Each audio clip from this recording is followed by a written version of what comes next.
Alam niyo ba na sa mga hasyenda ng Negros Occidental, hindi lang mga tao ang nag-aani ng tubo, may mga nilalang na tinatawag na dalakit noon na nagkukubli sa mga pananim na ito simula pa noong panahon ng mga Kastila. Si Mang Carlos, supervisor ng isang malaking hasyenda sa Bacolod, napansin na may mga kakaibang pattern sa mga tubo tuwing umaga. Hindi lang basta nakatayo, nakaayos sa mga geometric na hugis na imposibleng gawin ng tao. Sabi ng mga matandang trabahador, ang mga dalaketon ay matataas, mapuputing nilalang na may sariling lungsod na nakatakip sa mga hasyenda. Habang nag-aani tayo ng tubo, sila naman ay kumukuha ng spiritual essence nito. Ang mas nakakatakot pa, may mga pamilyang may-ari ng plantasyon na nakipagkasundo sa mga fairy nobility na ito, kaya sila naging mayaman ng maraming henerasyon. Pero nang nagkaroon ng mga modernong makina, nagalit ang mga dalaket noon.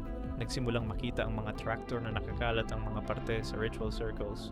May mga trabahador din na nakakakita ng visions ng isla bago pa dumating ang mga tao. Ang pinaka nakakatakot, may mga pamilyang hindi tumatanda ng normal, mga dugong dalaketo na nagtatago sa atin.